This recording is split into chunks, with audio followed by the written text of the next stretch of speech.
Alright guys, hello again. We are going to have some brief notes on 3.7 here.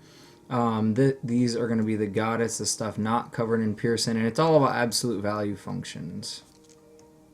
Now hopefully you've watched through the Pearson modules, at least up to these points, to know what is so special about absolute value functions. Because it's giving y relative to the absolute value of x, that means that as x increases, we could be going either direction. So as my y goes up 1, my x has two different options because it could be positive 1 or negative 1. But here, this is not 1. This has gone 1 on the x. And now y is equal to, well, if we count up 1, 2, 3, 4, 5. So what is different about this graph where it starts 4 up? How does that change our graph? Well, you're absolutely right. It changes our y-intercept. So we still have the absolute value of x, but then we add 4, which is how the 0.15 can work. Because then if I plug in 1, plus 4 is equal to 5, or if I plug in negative 1, that also works since the absolute value of negative 1 is positive 1. Go on and check out the horizontal transformations, or actually the other part of vertical is next. So if our next got it then asks us to decide which is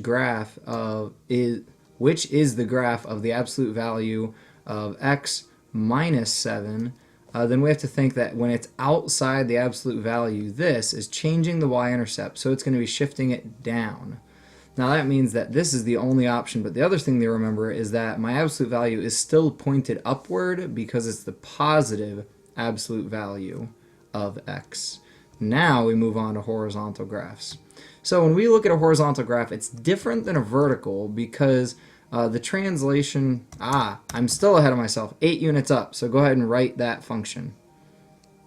Hopefully you are thinking to yourself, or pause the video and have picked it back up, that if it's 8 up, it'll be the absolute value of x plus 8. Alright, finally, horizontal functions. So what's weird about horizontal functions is the fact that although this is a minus 5 inside of your absolute value, and you would think that would shift your graph in the left direction, it's the opposite of what you think. So a big alarm should go off in your head when you see that. It's inside the absolute value. So the actual correct answer here is that it translated it to the right in a positive direction, even though it's the absolute value. And you can work through some examples and try that.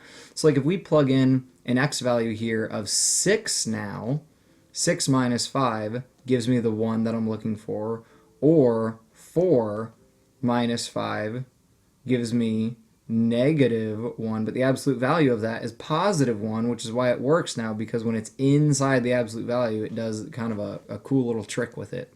So whenever you see it inside, a little alarm should go off inside your head that you need to be very, very careful. Likewise, on the Got It for Part 5, if you're being asked to write the graph and you are told that it's going to go 8 units to the right, well, you're going in the right direction, so it's horizontal, so it's inside the absolute value, so that's either going to be A or C. But remember that even though it's going in the positive direction, you have to think the opposite of it. So you actually are looking for C. Y is equal to the absolute value of x minus 8. Alright, and one more just for fun. What would be the equation for the translation of the graph y equals absolute value of x if I translate it 4 units left and 3 units down? So remember that if we're going left, then it is going to be a horizontal, and then the 3 units up is going to be vertical change. So think about that and pause this, give it a shot. When we start to write out this equation, we know that one of these is going to fall inside the absolute value, and since that's the horizontal one, then it'll be 4 units left, and even though it's traveling in the negative direction, we have to think the opposite of that. So it's actually x plus 4 absolute value of, we're going to make these tall so we can tell that. It's not 41. And then, because it's 3 units down, that shifts my vertical 3 down.